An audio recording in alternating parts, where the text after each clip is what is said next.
that question is the pharmaceutical lobby. We also have to work harder to make sure that the Affordable Care Act incentivizes preventive care. One of the things I learned on a farm is to fix a problem when you first see it because it becomes a big problem down the road. We need to switch our healthcare system away from fee-for-service to value-based care, because under the current system, doctors are rewarded for providing more care, and we should be rewarding the doctors to make sure that there is not one single person in a hospital bed in our community. That's the measure. That's the metric we need to chase.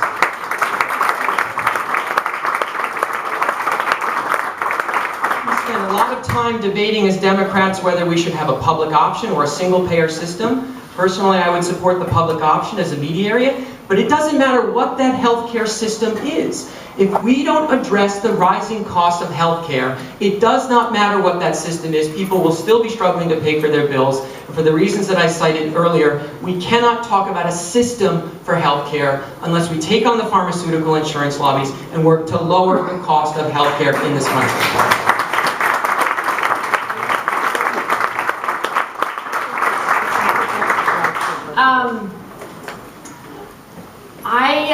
I lost a friend a couple of years ago who, from cervical cancer, who did not have insurance through her work. Cervical cancer is not something you should ever have. I am absolutely thrilled that people who did not previously have insurance now have it. I think that is a fundamental and very positive commitment that we have made as a country, and we have to maintain that commitment.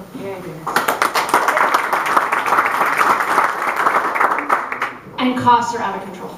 Totally out of control. And the big pharmaceutical companies are basically just extracting cash from poor middle-class families because they can charge whatever they want, because they are not subject to a market and they are not subject to any kind of negotiation. They just make up prices. It's grotesque. We've seen the worst examples in terms of the price manipulation recently in the pharmaceutical industry, but those examples aren't as rare as they should be. Here's the difference. I have fought big concentrated companies before and won. I was part of the fight for net neutrality against Comcast. I'm going to be part of the fight against big pharma, because that's what I've done my whole life. We aren't going to be able to win these fights without organizing and without changing the way we fund elections, overturning Citizens United, and breaking up these big pharmaceutical companies. Yeah.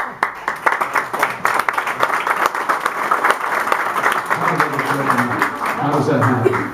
Oh, you want to talk about antitrust? So, yeah. A few of you guys know that before this race started, I was working on a book about monopolies and how we have to revive antitrust law. Yeah. In the 1981, Reagan basically gutted antitrust law, and ever since 1981, we've seen this incredible consolidation of industry after industry. Like, there are 4 companies that basically own all the hogs in America. In pharma, there's been concentration. In banks, we have 5 banks. We got to break those up. So in different, we have to revive antitrust. We should be breaking up a lot of these countries.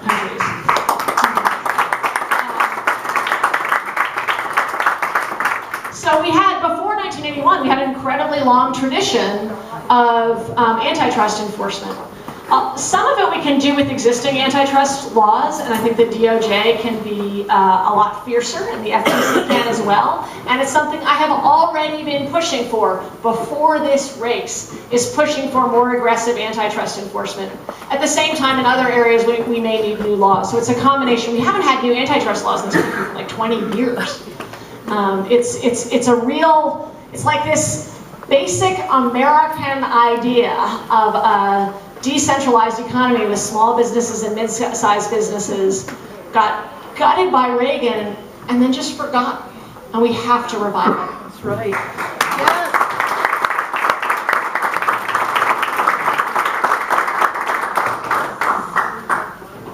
Let's talk about the criminal justice system.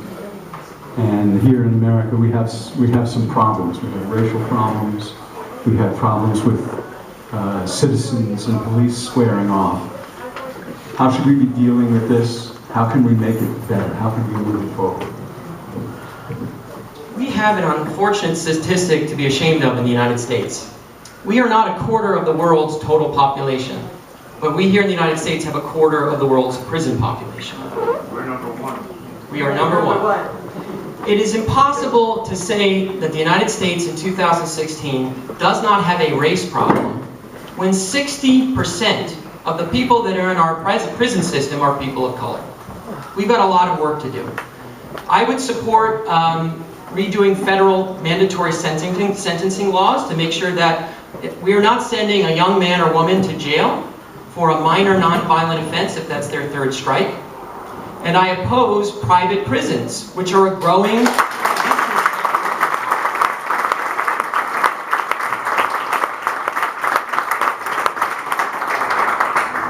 business sector in the United States.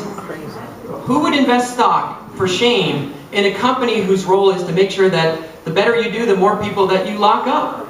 This is a tremendous waste in talent that we have when we abandon a whole generation of young urban and rural individuals that get caught up in some small minor nonviolent offense, and the United States solution is to lock them up. I would oppose those. I would support federal standards that would ease three strikes rules and to make sure that we're leaving prisons for the violent offenders and creating a sense of social justice in our criminal justice reform. How should we deal with the opioid crisis and the heroin crisis in our communities? So my mother used to work for the Hudson Police Department and now is the court clerk of the town of Livingston. The town of Livingston is 3,600 people, and our court night is every Thursday night. And there's not a week that goes by that we don't deal with a heroin addiction case in that little town. I have talked to people you hear in Woodstock that are seeing people die on the streets from opioid addiction and heroin addiction right here in this community. What can we do about it? We have to work at multiple scales. I support Kirsten Gillibrand's bill in the Senate that would provide better federal prescription guidelines for acute prescriptions. What happens if I'm a football player and I break my arm? And I get a prescription for 3 pills. I take those 3 pills, and on the 4th day I'm fine. What happens to the other 27 pills? If you're lucky, they stay in the medicine cabinet, but most often they get their way out on the street, they addict someone, they can't get a second prescription, and then their next course of action is to move down the ladder to cheaper heroin. It is a scourge that is moving across this country, and we need prescription guideline reform at the federal level. We also need to invest in the Narcan kits that are needed to keep people who are dying on the street today in this community because there are not enough resources for state and local officials and first responders to keep pace with that need.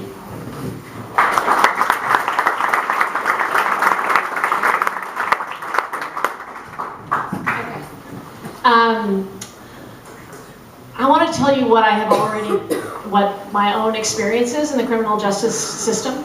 As a recent law graduate, I represented people who did not have money to pay for a lawyer. I spent a lot of time in prisons and jails. I co-founded an organization that brought young lawyers, not exactly like myself, but recent law grads, into criminal trials that were understaffed so that they could get the training to be criminal trial lawyers themselves. This is an issue that I have been working on since 1999. And the organization I founded was in 2000, 2001. We need people to have fair representation. We need to radically reform the way that we do sentencing, not only the sentencing guidelines that you've talked about, but related to sentencing guidelines. One of the keys is the length of sentence, and our sentences are often sort of grotesquely long compared to the crime. I have been opposing private prisons for years and speaking out against profit-making in an area where profit-making doesn't belong. I will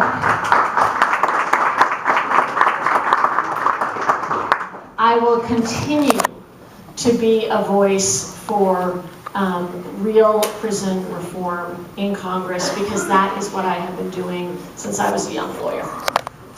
On opioid, yeah.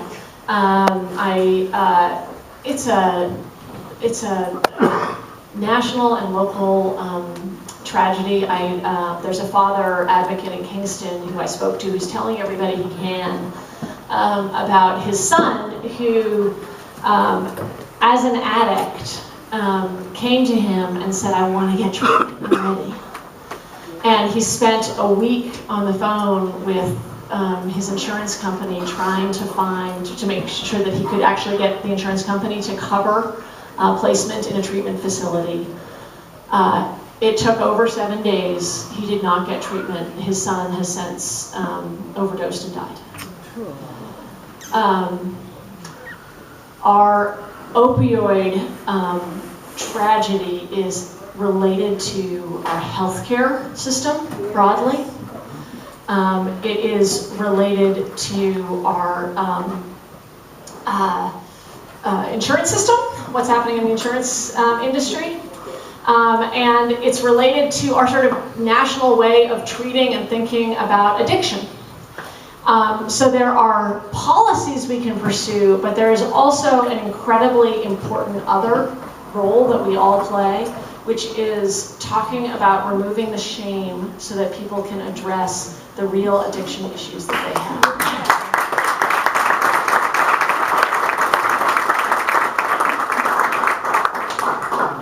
What about marijuana, medical marijuana?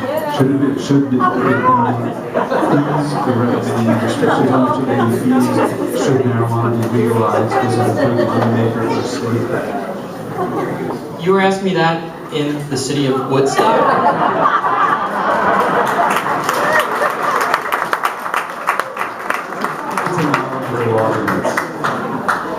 I support changing marijuana from a federal Schedule I to Schedule II drug, which would also relate to the criminal justice reform that we talked about, by making sure that the people that we're arresting and locking up are not arrested for minor things like possessing marijuana and arrested for things that actually do harm to society. So that's my position.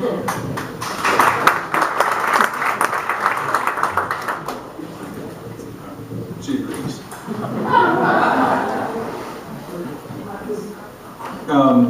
Let's talk for a second about gender issues. Who should use what bathroom? I support President Obama's position on this, which is whatever they choose. I mean, come on. I could also talk about other gender issues. One of the reasons why I, as a man, am so passionate about equal pay for equal work is that I was, thank you should clap for that.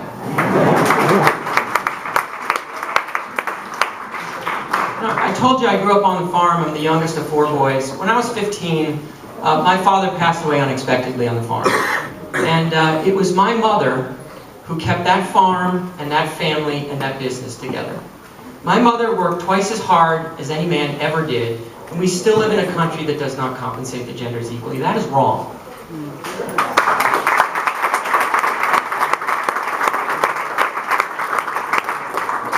Let me tell you why, as a man, I'm also passionate about supporting fully funding Planned Parenthood and other Title IX agencies.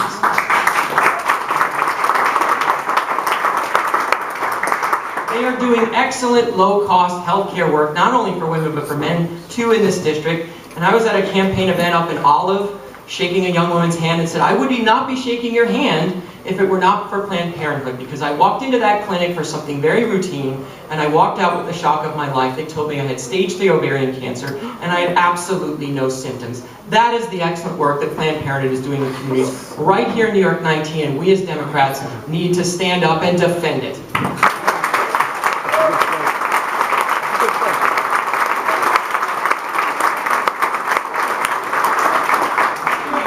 See a lot of daylight between us on these issues.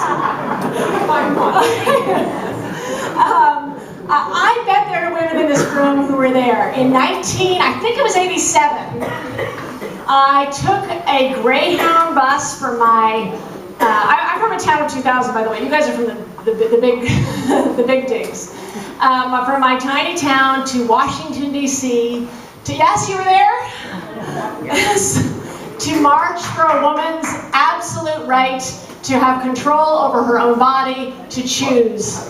I was 16 and a half, was it 1987?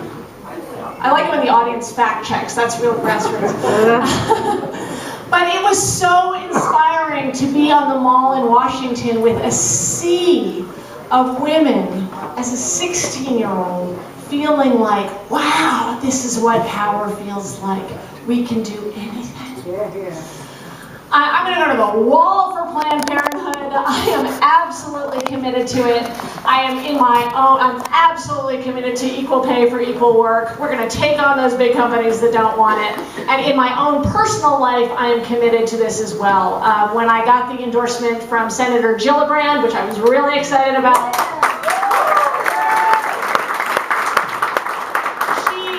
she called out that in my, I have been a mentor, and I've chosen to elevate women when I can. Kim, can you raise your hand? I have a female campaign manager,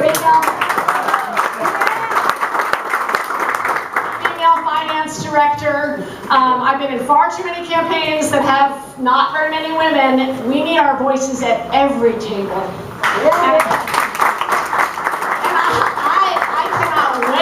To be part of, after meeting John Faso, to be part of making this Congress, which is now under 20% female, a little closer to representing the voices that we have in this country.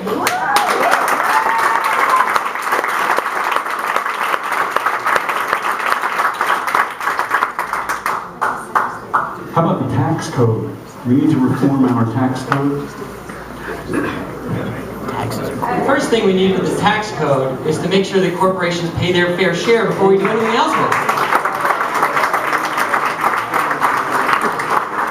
As aforementioned, John Faso, our Republican opponents, constantly whine about the fact that the United States of America has the highest corporate tax rate in the world, 35%. That number is meaningless because I guarantee you that very few corporations in this country pay 35% of their taxes.